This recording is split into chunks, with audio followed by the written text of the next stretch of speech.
अस्सलाम वालेकुम। TV today के साथ मैं हूं आपकी होस्ट नूर अमान अल्लाह और आप सब देख रहे हैं प्रोग्राम सोशल टॉक।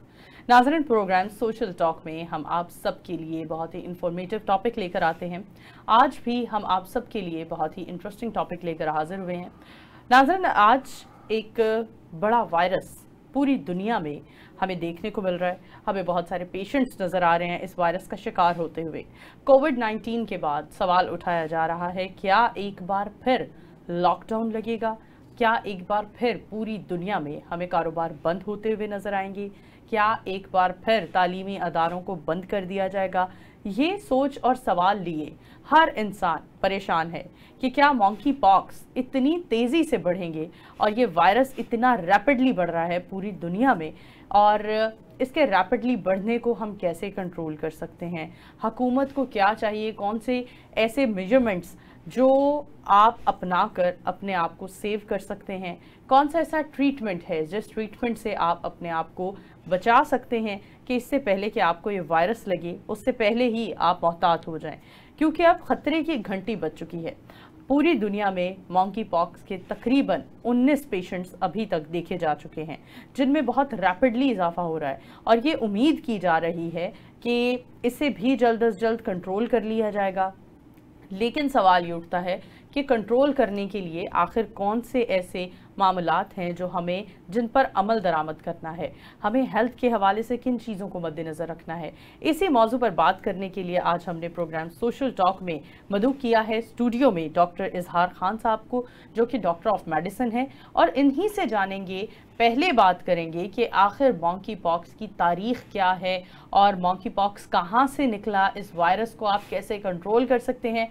हज़ारों सवाल हैं हम सब के दिमागों में, हम सब के दिलों में, जिनका जवाब हम डॉक्टर साहब से लेने की कोशिश करेंगे। वेलकम कहते हैं सर आपको हमारे आज के प्रोग्राम में। क्या कहना चाहेंगे? मॉन्की पॉक्स का एक छोटा सा इंट्रोडक्शन क्या बताएंगे? थैंक यू वेरी मच नूर अमानुल्लाह, आपका और आपके टीवी चैनल टीवी टुडे का मैं बहुत शुक्रगुजार हूँ। और आई थिंक हमेशा आपका चैनल जो है और आप लोग हेल्थ के इशू पे, जो इमरजेंसी इशू होते हैं उन पे डेफिनेटली बात करते हैं।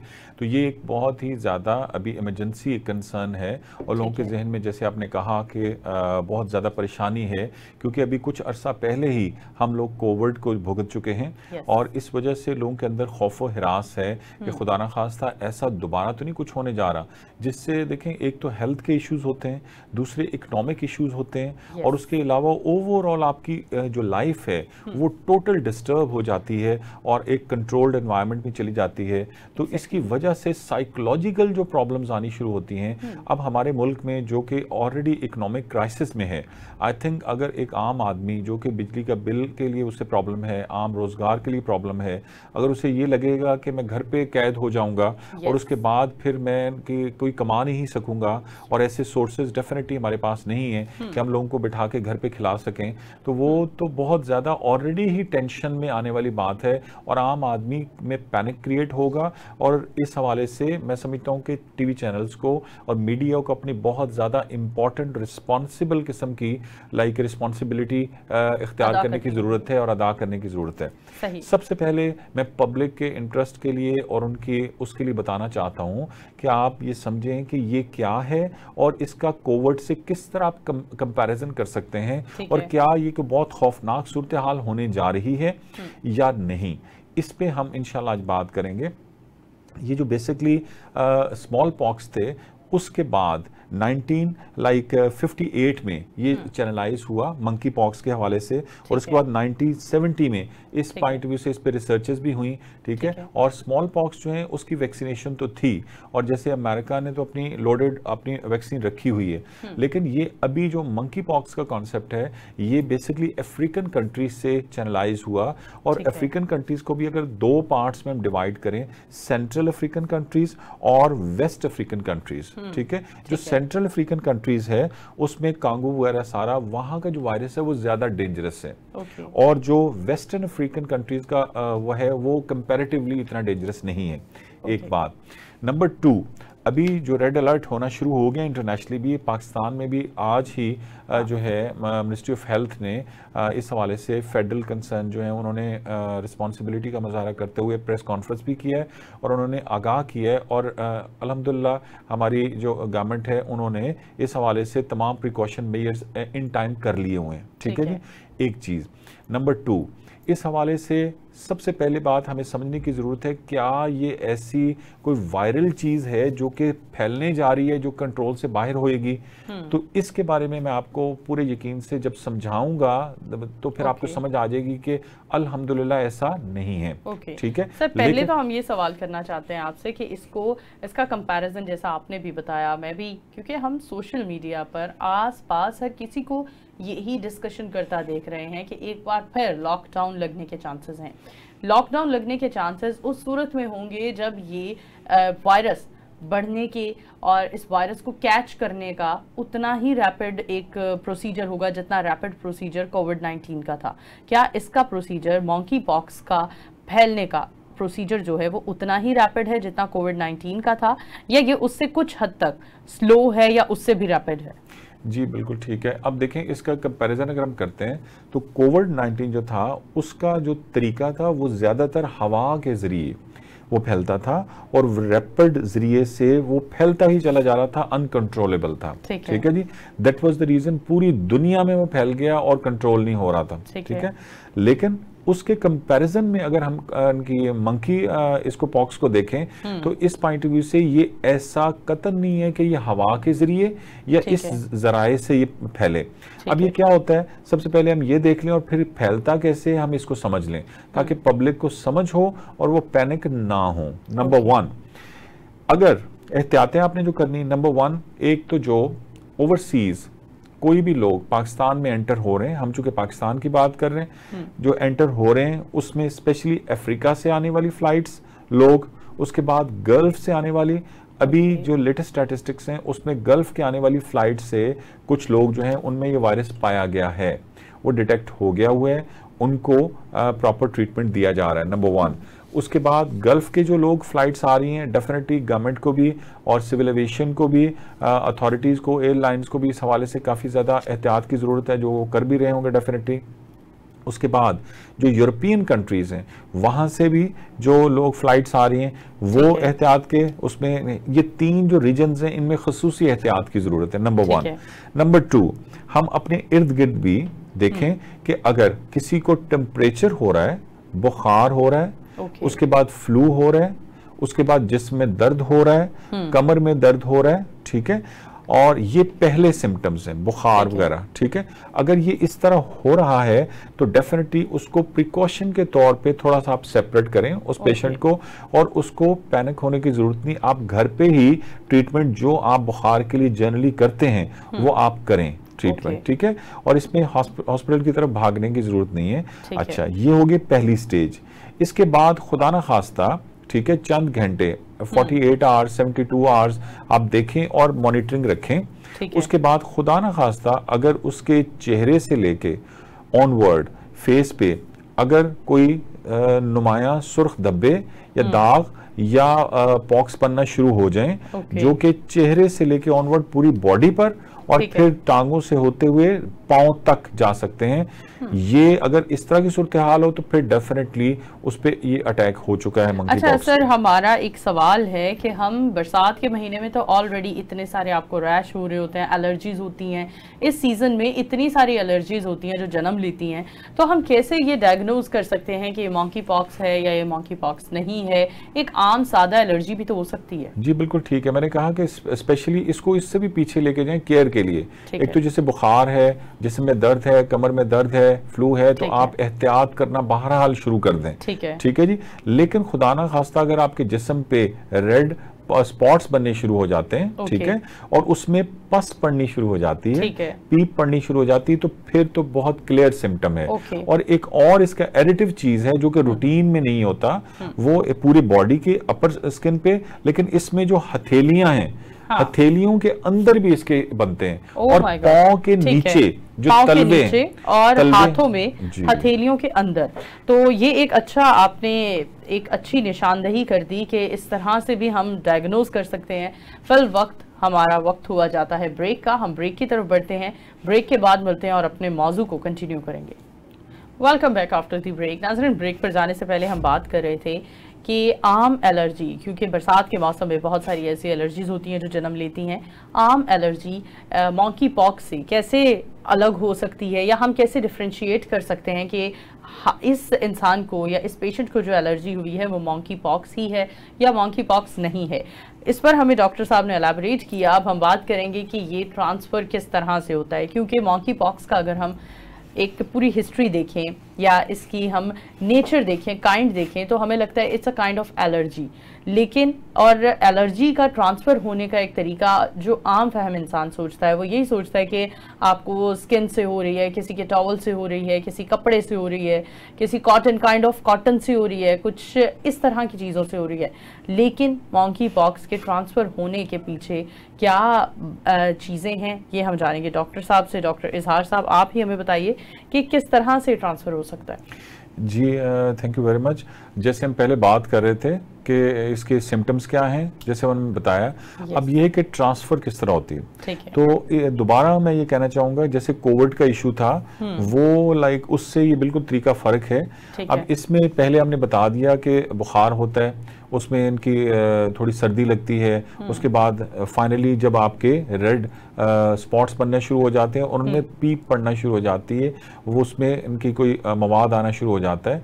उसके बाद अब देखें कि एक तो ये कि अगर वो क्रैक है, क्रैक हुआ किसी जगह से, उससे ट्रांसफर होएगा, उसका जो लिक्विड है उससे, इसलिए डिस्टेंस रखना चाहिए ऐसे पेशेंट के साथ, नंबर 1। नंबर 2, ये जो वो पेशेंट है उसके सांस से भी जाता है। ठीक है, ये इंपॉर्टेंट है, ये ज्यादा इंपॉर्टेंट है कि आप ऐसे पेशेंट है उससे आप डिस्टेंस रखें। ओके, ठीक है, ये डिस्टेंस रखना बहुत जरूरी। ये नहीं कि उसके पास बैठ गए आप और उससे बातचीत शुरू कर दिए, तो ये एक बहुत ज्यादा एहतियात की जरूरत है कि डिस्टेंस रखना बहुत जरूरी है, क्योंकि ये सांस से फैलना है। ठीक है, उसके बाद तीसरी जो चीज है वो जो सेक्सुअल आपके इंटरेक्शंस हैं उनके साथ डेफिनेटली ये इसका इंटरेक्शन होता है, उसमें बहुत ज्यादा एहतियात की जरूरत है। प्लस जैसे आपने पहले कहा कि डेफिनेटली उसके टॉवल, उसका सोप, उसके नहाने की जगह और उसके कपड़े, टॉवल और उसके बाद बेडशीट सारी आप बिल्कुल डिफरेंट करें, सेपरेट करें, और उस हवाले से उनको केयरफुली आप सेपरेट डिस्पोज ऑफ करें या उनको वॉश कराएं गर्म पानी के साथ। ये बहुत ज्यादा अहम और इम्पोर्टेंट है। ये इस तरह से हम इंशाल्लाह काफी हद तक क्योर हो सकते हैं। और कंसर्न आप डॉक्टर से और हॉस्पिटल से रब्ता करें। सर, क्योंकि कोई भी वायरस जब भी जन्म लेता है तो उस वायरस से बचने के लिए हमारा इम्यून सिस्टम स्ट्रांग होना बहुत ज़रूरी है। अगर हम अपनी आवाम की बात करें तो हमारे इम्यून सिस्टम वैसे बहुत स्ट्रांग है बाय बर्थ, लेकिन हमारी डाइट इतनी बेहतर नहीं होती है, हम इतनी अच्छी मल्टीविटामिन्स हर किसी को खाना नसीब नहीं होती हैं जो आपका इम्यून सिस्टम स्ट्रॉन्ग करें। तो हम अपने इम्यून सिस्टम को कैसे स्ट्रॉन्ग कर सकते हैं ताकि हम इस तरह के नए नए आए हुए वायरसेस से अपने आप को बचा सकें? ये बहुत इंपॉर्टेंट बात है कि कोई भी एक बेसिक जो बॉर्डर लाइन है वो ये है कि आप कोई भी वायरस का अटैक, किसी बीमारी का अटैक या प्रॉब्लम का अटैक इंसानी बॉडी पे उस वक्त होता है जब उसका इम्यूनिटी सिस्टम यानी कुव्वते मुदाफ़ियत उसकी कम होती है। जब वो होती है कम तो फिर अटैक आसान हो जाता है और वो उसकी वजह से उसके डिजीज आनी शुरू हो जाती हैं। एक चीज़ अब इस हवाले से ये कि नेचर ने हमारे पास बहुत ज़्यादा ऐसी ऑप्शंस रखी हैं कि आप अपने इम्यूनिटी सिस्टम को बेहतर रखें और हाई रखें। सबसे पहली बात तो मैं चाहूँगा कि आजकल की जो वेदर है इसमें लोग बिल्कुल बच्चों को भी कंट्रोल रखें और खुद भी आप ठंडा पानी पीना ख़त्म करें। इस मौसम में ठंडा पानी फ्रिज का इस्तेमाल ना करें।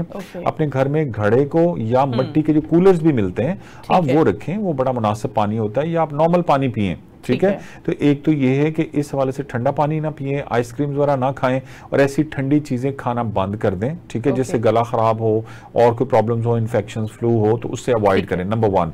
नंबर 2, आप अपनी फिजिकल एग्जर्शन एक तो नमाज पढ़ें तो बहुत अच्छी बात है, उसके अलावा आप फिजिकल एक्सर्शन जो है वो करें कि आप कमरे के, जरूरी नहीं कि आपने वॉक के लिए बाहर पार्क में या कहीं और ही जाना है, आप अपने कमरे में खड़े होकर स्टिल वॉक भी कर सकते हैं, आप योगा कर सकते हैं, अपने कमरे में चटाई बिछा के खवातीन जो है एक छोटी सी एक्सरसाइज कर सकती हैं, अपनी बॉडी को हरकत देना। ऑफिशियली खवातीन कहती हैं कि हम घर का काम करती हैं, भाई वो अच्छी बात है, करती हैं, लेकिन जो फिजिकली इस माइंडसेट के साथ है कि हम एक्सरसाइज कर रहे हैं, अपने आप को टाइम दे रहे हैं, उस वो फटीग है असल में, ये जो है ना इसमें टाइम देना बहुत इंपॉर्टेंट है। एक चीज फिजिकल एक्सर्शन, और ठंडा खाना जो है वो बिल्कुल कतन ना खाएं, खाने को गर्म और फ्रेश ही खाएं, कोशिश करें थोड़ा सा बनाएं और उसी वक्त वो इस्तेमाल करें, और ज्यादा फ्रीज करके खाने मत खाएं, ठीक है। और दूसरा फ्रोजन फूड्स वगैरह बिल्कुल ना खाएं, वो वैसे भी हम मना करते हैं, हेल्थ के लिए अच्छे नहीं। नेचर के करीब तरीन आप रहें, एक चीज। दूसरा, खाने में जो है आपने जो कहवा है, हर तरह के कहवा, बच्चों को, अगर बच्चों कहते हैं कहवा नहीं पीते, भाई आप उनको थोड़ा टेस्टी बनाए ना, आप कहवा उनको दें हर तरह का, जैसे स्पेशली जिंजर, जो अदरक है, ये बहुत कमाल चीज है, अदरक और दालचीनी, मैं समझता हूँ कि ये कमाल किस्म के हमारे स्पाइसेस हैं जिनको हम यूज कर सकते हैं घर में ही। पुदीना, अदरक और इस तरह का हम जो कहवा बनाए, दालचीनी, सौंफ, इलायची डालें और वो एक जबरदस्त कहवा बनता है। और उसके बाद उसमें बच्चों को आप शहद डाल के दें, जिनको डायबिटीज नहीं है वो उनकी डेफिनेटली शहद इस्तेमाल कर सकते हैं।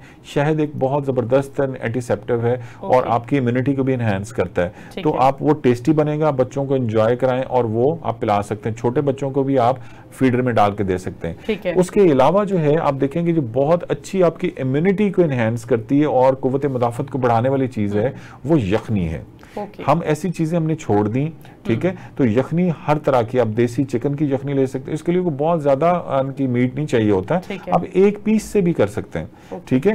उसमें इनकी इस तरह से बीफ कर सकते हैं, मटन कर सकते हैं, किसी भी चीज का जो आप यखनी जो है वो बच्चों को, जिसमें ब्लैक पेपर, काली मिर्च डालें, सौंफ, दालचीनी, अदरक, लहसुन, अदरक लहसुन बहुत ज्यादा इंपॉर्टेंट है, ठीक है, उसको आप जरूर डाल के अच्छी तरीके से आप यखनी बनाएं और उसको सिप सिप करके पिएं। जितने ज्यादा सिप पिएंगे उतनी जबरदस्त है, ठीक है। इसी तरह से आप इनकी लेमन का यूज भी इस सीजन में कर सकते हैं, ठीक है। तो ये आप अपनी इम्यूनिटी बढ़ाएं। उसकी तरफ वेजिटेबल का जो सूप्स हैं, वेजिटेबल सूप, दालों के सूप, वेजिटेबल सूप का इस्तेमाल करें, बहुत जबरदस्त है, ठीक है। और अगर ऑलिव ऑयल का एक चमचा डाल लेते हैं आप, ठीक है, अपने खाने में, उससे भी इम्यूनिटी आपकी डेफिनेटली बढ़ती है। प्लस खाने में जो है मैं समझता हूँ कि जो खजूर है वो एक ऐसी चीज है जो बच्चों के लिए भी बड़ों के लिए भी उसमें ओवरऑल कंप्लीट डाइट है, इस तरफ जाना चाहिए। और नेचुरल डाइट से हमें कोशिश करनी चाहिए कि हम अपनी इम्यूनिटी एनहेंसमेंट के लिए चीजें लें। Very well sir, side effect free method हम कोई ट्रीटमेंट के लिए इस्तेमाल कर सकते हैं जिसका कोई साइड इफेक्ट भी ना हो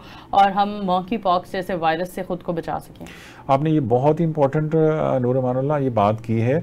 मैं समझता हूं कि देखें, हमें सबसे पहले देखना है कि जो भी method of treatments WHO, world health organisation, जो हाईएस्ट स्टैंडर्डाइज्ड ऑर्गेनाइजेशन है दुनिया की हेल्थ के बारे में, अगर कोई सिस्टम ऑफ मेथड उसका अप्रूव्ड मेथड है, ठीक है, तो आप बिल्कुल आप यकीन और बिलीव के साथ उसको इस्तेमाल करें, ठीक है, क्योंकि सबसे हाईएस्ट स्टैंडर्ड ऑर्गेनाइजेशन ने उसको अप्रूव किया हुआ है, एक बात।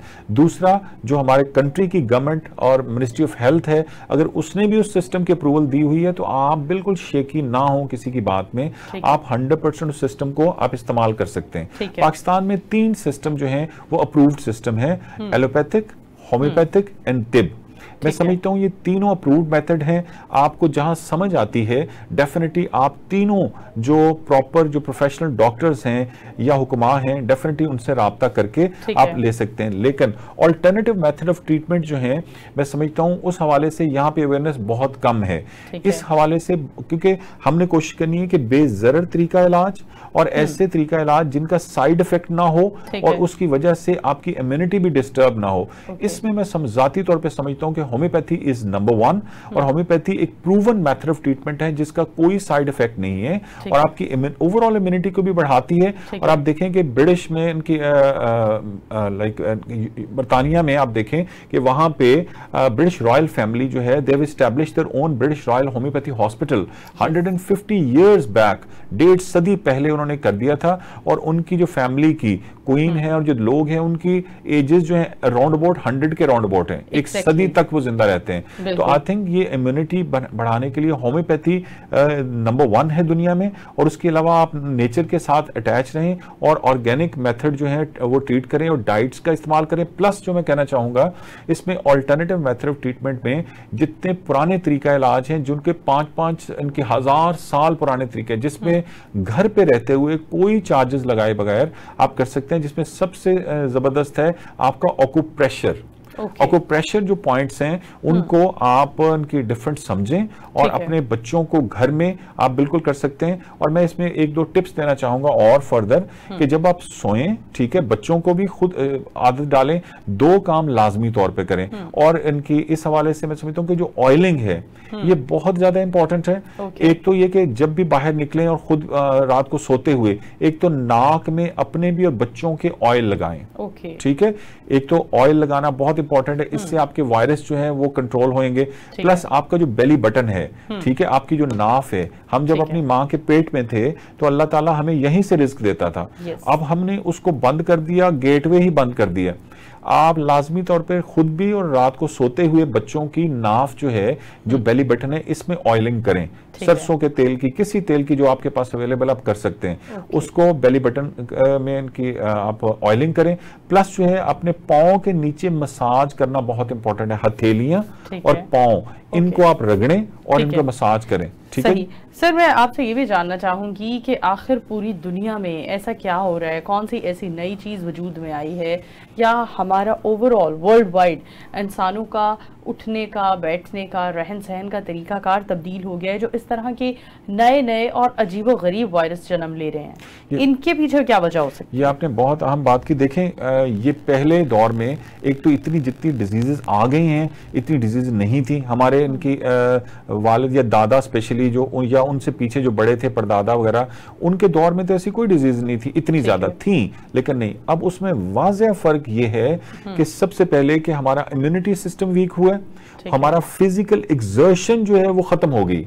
हमने इनकी घर में एसी लगाया हुआ है, उधर से उठ के खाना खा के हम उधर ही लेट जाते हैं, बैठ जाते हैं। उसके बाद हम लोगों ने चलना बंद कर दिया है, साइकिल हम चलाते नहीं। उसके बाद हमारा चलना भी खत्म हो गया है। ऑफिस में गाड़ी में बैठ के आ जाते हैं, गाड़ी में भी एसी लगा हुआ है। तो हमारे फिजिकल एक्सर्शन, लाइफस्टाइल जो है, will have to change our lifestyle. Number 1 ये एक चीज हो रहा है। जैसे डायबिटीज भी अभी इतनी ज्यादा बढ़ रही है, पाकिस्तान दुनिया में नंबर 1 आ चुका है डायबिटीज के हवाले से। दिस ऑल्सो है लाइफस्टाइल डिजीज, क्योंकि बढ़ रही है इतनी ज्यादा डायबिटीज। तो लाइफस्टाइल जब हम तक नहीं चेंज करेंगे, एक तो फिजिकल एक्सर्शन, दूसरा हमारी नेचुरल डाइट, उससे हम दूर हो गए।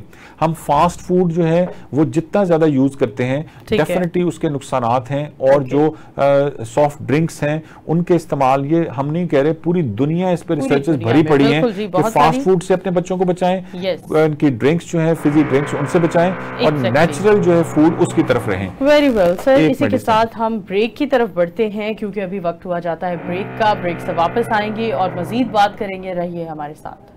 Welcome back after the break. Viewers, हम ब्रेक पर जाने से पहले मॉन्की वायरस पर बात कर रहे थे। मॉन्की पॉक्स एक ऐसा वायरस है जो तेजी से पूरी दुनिया में फैल रहा है। इससे हम खुद को किस तरह से बचा सकते हैं, इस हवाले से हम डॉक्टर इजहार साहब से बात कर रहे थे। नाज़रीन, जब हमने कोविड-19 देखा या उससे पहले पीछे जाते हैं तो बहुत सारे मैदे के, जिगर के ऐसे वायरस जन्म लेते थे जो हमारी आवाम के लिए, हम इंसानों के लिए नए हुआ करते थे। आज हम मॉन्की पॉक्स को एक ऐसा वायरस कंसीडर कर रहे हैं जो आम इंसानों के लिए तो काफ़ी नया है, लेकिन अगर इसकी तारीख में जाएं तो इसकी तारीख काफ़ी पुरानी है, काफ़ी कदीम है। लेकिन आज हम ये जानना चाहते हैं, अपनी तमाम व्यूवर्स के लिए हम एक अवेयरनेस भी प्रोवाइड करना चाहते हैं कि अगर कोई भी वायरस आपको होता है, आप अपने आप को कैसे मेंटेन कर सकते हैं, अपना आप इम्यून सिस्टम कैसे मेंटेन रख सकते हैं, खुद को आप किस तरह से इन वायरसेस से बचा सकते हैं, चाहे वो नज़ला हो, चाहे वो खांसी हो, चाहे वो कोई बड़े से बड़ा कोविड वायरस जैसा, कोरोना जैसा, या इसके अलावा मॉन्की पॉक्स जैसा कोई वायरस हो। उससे भी हमें बचने के लिए हमारा कुव्वते मदाफ़त बहुत मैटर करता है, उसका स्ट्रांग होना बहुत ज़रूरी है। अब वायरस अगर आता है तो उसका कोई टेस्ट भी मार्केट में आता है। उस टेस्ट के बारे में हम आम इंसान जानते नहीं हैं कि हम अगर खुदा न ख्वास्ता किसी इंसान को रैश हो रहा है, एलर्जी हो रहा है, तमाम वो सिम्टम्स जाहिर हो चुके हैं जो मॉन्की पॉक्स की तरफ इशारा कर रहे हैं, तो हमें कौन सा वो टेस्ट करवाना चाहिए जो इस बात को श्योर करेगा, क्लियर करेगा कि आया क्या ये इंसान, ये पेशेंट मॉन्की पॉक्स का पेशेंट है भी या नहीं। तो ये एक बड़ा सवाल है कि क्या कोई ऐसा टेस्ट भी है जो हम करवा सकते हैं और जान सकते हैं कि क्या ये आम एलर्जी है या कोई मॉन्की पॉक्स है। जी थैंक यू। अच्छा, सबसे पहले जैसे हमने कहा जितनी डिस्कशन में भी उसको आपने गौर से सुना होगा, तो उसमें जो पहला पार्ट है बुखार होना, सर्दी लगना, फ्लू वगैरह होना, दर्द होना, ये हो गया। इसको हम समझ सकते हैं कि ये एक पार्ट है, पहला पार्ट है। उसके बाद यहाँ तक तो ठीक है, पैनिक होने की जरूरत नहीं, इसको आप मैनेज कर सकते हैं बुखार को जैसे आप करते हैं। अगर खुदा न खास्ता ये चीज़ बढ़ती है जैसे हमने बताया और आपके असरात स्किन पे जाहिर होना शुरू हो जाते हैं, जो सुर्ख धब्बे हैं और उनमें पीप पड़ना शुरू हो जाती है, तब इसके बाद मैं समझता हूं कि टेस्ट की फिर जरूरत है, फिर उसमें क्लैरिफाई करने की जरूरत है। और वो टेस्ट क्या हो सकता है? जी, उस टेस्ट का नाम भी हम आपको बताते हैं और फिर डेफिनेटली आप अपने कंसर्न ऑथेंटिक हॉस्पिटल और या डॉक्टर से राब्ता करें और उसके बाद एक बेहतर लेबॉर्ट्री से आप जो है वो गवर्नमेंट ने भी अब स्टार्ट कर दी है और तमाम आम आदमी गवर्नमेंट हॉस्पिटल से भी कर सकते हैं। और मैं समझता हूँ कि ज़ाती तौर पर जो गवर्नमेंट हॉस्पिटल्स हैं वो आपके अपने हॉस्पिटल्स हैं और इस हवाले से हमें एक प्रॉपर कोलैबोरेशन के साथ हमें इनकी तावन करना चाहिए पब्लिक को भी और एक अच्छा एनवायरनमेंट क्रिएट करना चाहिए।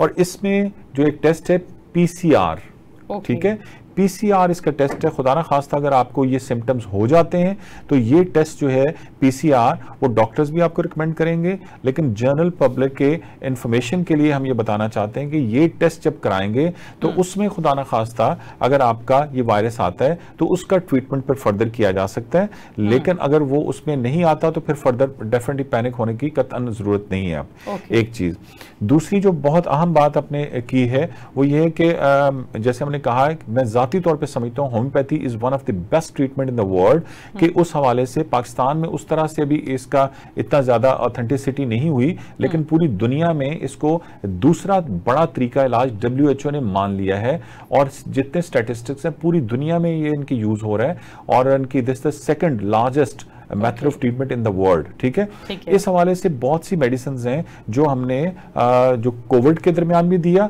और उसके बहुत ज्यादा अच्छे रिजल्ट आए। मेडिसिन को प्रिकॉशनरी मेडिसिन के तौर पर कंसीडर कर सकते हैं। जी, मैं आपको सिर्फ जो 2 मेडिसिन हैं उसमें मैं बताना चाहूंगा कि आम जो लोग हैं वो बिल्कुल इकोनॉमिकली आप अपने कंसर्न मेडिकल स्टोर से ऑथेंटिक किस्म की मेडिसिन जो है वो यूज कर सकते हैं। और उसमें एक मेडिसिन जो है वो एंटीमोनियम टार्ट है। ठीक है, हमारे जो डॉक्टर्स का ग्रुप है, जो रिसर्च स्कॉलर्स हैं जो कि काम कर रहे हैं काफी ज्यादा रिसर्चेस पे भी, तो जितना कंसल्ट हुआ है तो इस हवाले से एंटीमोनियम टार्ट एक मेडिसिन, नंबर 2 जो है वो आर्सेनिक एल्बम इसके बाद। ठीक है, तो वो भी आप यूज कर सकते हैं। और जैसे हमने बताया कि आप जितनी ज्यादा इम्यूनिटी के लिए डाइट को और जो प्रिकॉशंस हमने बताए वो डेफिनेटली करने की जरूरत है। जो आखिरी बात मैं करना चाहूंगा इस हवाले से, जिसको हम कतई नजर रखते हैं, हम पूरी दुनिया के इंसान, कोई भी वबा आती है, कोई मसला आता है और हम समझते हैं कि हम अपने प्रिकॉशंस भी कर रहे हैं, सब कुछ हो रहा है, तो ये कंट्रोल इंसानों के बस में, एक खत्म करते हैं दूसरा आ जाता है। तो ये बेसिकली कहाँ से आ रही है, जैसे आपने बहुत अच्छी बात पूछी, तो ये कहाँ से आ रही है? तो ये बेसिकली मैं समझता हूँ हम जो सबसे बड़ा फैक्टर है, ठीक है, उसको हम भूल जाते हैं, हम इग्नोर कर लेते हैं और हम समझते हैं हम ही हैं सब कुछ, कि हम ही करेंगे और हम ही कंट्रोल करेंगे। तो भाई अगर कंट्रोल कर सकते होते सारी दुनिया के मामलात तो अब तक कर लेते, इतनी ज्यादा साइंस ने तरक्की की है। तो हम जो सबसे बड़ा कायनात का बड़ा फैक्टर है उसको भूल जाते हैं, इग्नोर कर देते हैं, और वो अल्लाह की रब्बुल इज्जत की जात है। हम रुजू इल्लाह का जो फैक्टर है उसको कतई भूल जाते हैं। और मैं समझता हूं इसमें अल्लाह ने अपने कलाम में फरमाया है, जो किसी इंसान का कलाम नहीं है, वो आसमान का कलाम है, इल्हाम का कलाम है, कि अगर तुम अस्तगफार करोगे, ये एक ऐसा मैं समझता हूं कि एक अल्लाह ने पैगाम दिया हमें अपने नबी सल्लल्लाहु अलैहि वसल्लम के जरिए, कि अगर तुम अस्तगफार करोगे, अस्तगफिरुल्लाह, ठीक है, ये एक ऐसी चीज है तो हम तुम्हें मुश्किलों से निकाल लेंगे, हमें तुम परेशानियां आसान कर देंगे। और देखें जैसे हमारे नीचे से अमाल जाते हैं, बुजुर्ग कहते हैं कि अमाल जाते हैं आसमान पे, वैसे ही हालात आते हैं। तो पूरी दुनिया परेशान है इसी वजह से, लेकिन हम अपने मामलात खुद हल करने को लगे हुए हैं। तो मैं समझता हूं कि हल सिर्फ इसी तरह होने हैं कि अल्लाह से रुजू करना। यस, वेरी वेल, ये आपने बहुत अच्छी बात की कि हम हमेशा अपनी वॉक ऑफ लाइफ में मसरूफ हो जाते हैं, हम इतने कामों में मसरूफ होते हैं, अपने आप को एंगेज किया होता है कि हम सबसे बड़ा और लाजमी अमल भूल जाते हैं, अपने क्रिएटर के साथ अपनी गुफ्तगू को जारी किए रखना। खैर, आगे बढ़ते हैं और बात करते हैं कि जब भी कोई वायरस जन्म लेता है तो सबसे ज्यादा एक खौफ और हरास हमें फैलता हुआ दिखाई देता है, जो इस बार भी दिखाई दे रहा है, बच्चों में दिखाई दे रहा है, बूढ़ों में दिखाई दे रहा है, बड़ों में दिखाई दे रहा है। तो उस खौफ और हरास से, उस दहशत से जो एक डिप्रेशन और पैनिक होने की सिचुएशन जन्म लेती है, उससे हमारी सेहत पर क्या असर पड़ता है और हम उस डिप्रेशन को और पैनिक सिचुएशन को कैसे कॉप कर सकते हैं? बिल्कुल ठीक है। इसमें जैसे हमने कहा कि जो डिप्रेशन है या स्ट्रेस होता है किसी चीज का, वो ओवरऑल फिर आपके इम्यून सिस्टम को भी डिस्टर्ब करता है, आपकी हेल्थ को भी डिस्टर्ब करता है और प्रॉब्लम्स होनी शुरू हो जाती है। क्योंकि आपका जो दिमाग है, जो माइंड है, जैसे सिग्नल या जैसी आइडियाज को कंसीव करता है, वैसे ही आपकी बॉडी पे इफेक्ट आने शुरू हो जाते हैं। तो सबसे पहले तो आपको हमने टेंजिबली भी बताया और मेडिकल पॉइंट ऑफ व्यू से भी बताया, ये ऐसा वायरस नहीं है जिसकी वजह से पैनिक हो और उसकी वजह से बहुत ज्यादा हवा के जरिए स्प्रेड हो। अभी इसकी मोर्टेलिटी की जितने स्टैटिस्टिक्स आए हैं वो मैक्सिमम अगर किसी को हो जाता है तो ये मोर्टेलिटी रेट इसका जस्ट 10% तक है। ठीक है, और अल्हम्दुलिल्लाह ये ऐसा नहीं है कि बहुत ज्यादा वायरस फैल जाएगा। ये अगर कोई ऐसे सिम्टम्स आते हैं तो आप अपने आप को डिस्टेंस रखें, ठीक है, और उसके बाद उस शख्स के साथ इंटरेक्शन कम करें और उसके ट्रीटमेंट पे तवज्जो दें, पैनिक कतअन ना हो। और इस हवाले से मैं एक दो पॉइंट्स भी आपको बताना चाहूंगा जो कि इस हवाले से आप प्रेशर पॉइंट जैसे हमने कहा है वो भी एडिटिव हैं। एक तो आप इम्यूनिटी अपना डाइट के जरिए जो बता चुके हैं, दूसरा ये जो पॉइंट होता है ये आपका थंब है और ये उंगली, इसके दरमियान ये एक ऐसा पॉइंट है जो कि पॉजिटिव पॉइंट है, ये इसको आप दबाते रहें। और इसके अलावा आप जो सेंट्रल पॉइंट है इसको भी दबाएं, ठीक है, और अपने हाथों को आप अच्छी तरह लाइक मसाज करें, रगड़ें और आपके पॉइंट्स एक्टिव हों। पांव के नीचे 72 पॉइंट्स होते हैं और हाथों के अंदर, तो आपकी तमाम बॉडी जो है ना वो एक एक्टिव फॉर्म में आएगी, आपकी ब्लड सर्कुलेशन बेहतर होएगी और इंशाल्लाह आप कोप अप कर सकेंगे। और की पहली और आखिरी यही बात है कि हम डिप्रेशन से कैसे निकलें, इसके लिए सबसे अच्छी जो चीज है वो अस्तगफिरुल्लाह है। अस्तगफार करें, अस्तगफिरुल्लाह हर वक्त चलते फिरते आप जो है ना अस्तगफार करते रहें। इसके लिए कोई खास वजू करने की या बैठ के माहौल बनाने की जरूरत नहीं है, अल्लाह के साथ राब्ता आप किसी भी फॉर्म में रख सकते हैं। तो अस्तगफिरुल्लाह अस्तगफिरुल्लाह हर वक्त दिल में काम करते चलते फिरते रहें। इंशाअल्लाह अल्लाह ताला आपकी मदद करेंगे और हम इस ऐसी वबाओं से इंशाअल्लाह बच जाएंगे। बहुत शुक्रिया सर आपका, थैंक यू सो मच। आपने हमारी एक इस मौजू पर हमें आपने एलैबोरेट करके बताया कि किस तरह से हम इससे बच सकते हैं, किस तरह से हम खुद को बचा सकते हैं, आसपास के माहौल को बेहतर बना सकते हैं। और सबसे अहम बात जो हमने डिस्कस की कि जब भी कोई वबा फैलती है तो उससे दहशत कितनी जन्म लेती है और उस दहशत के ज़रिए असर हम डिप्रेशन में और पैनिक सिचुएशन का हिस्सा बन जाते हैं, उससे हम खुद को कैसे बाहर निकाल सकते हैं। और बिल्कुल नाजरीन, हमें अपने आप को बचाने के लिए हमें एक दूसरे का ख्याल करना है, हमें अपना ख्याल करना है और अपने इम्यून सिस्टम का सबसे ज़्यादा ख्याल करना है, ताकि जितने भी वायरसेस हमारे आसपास घूम रहे हैं वो हम पर इफ़ेक्ट ना करें। और इस सिचुएशन में अपने इम्यून सिस्टम को कैसे स्ट्रॉन्ग बनाना है ये भी हमारे डॉक्टर साहब ने आपको बताया। इसी के साथ अपनी होस्ट नूर अमानुल्लाह को सोशल टॉक के प्लेटफॉर्म से दीजिए इजाज़त। दोबारा हाजिर होंगे नए मौजू के साथ। इस वक्त अल्लाह हाफ़िज़।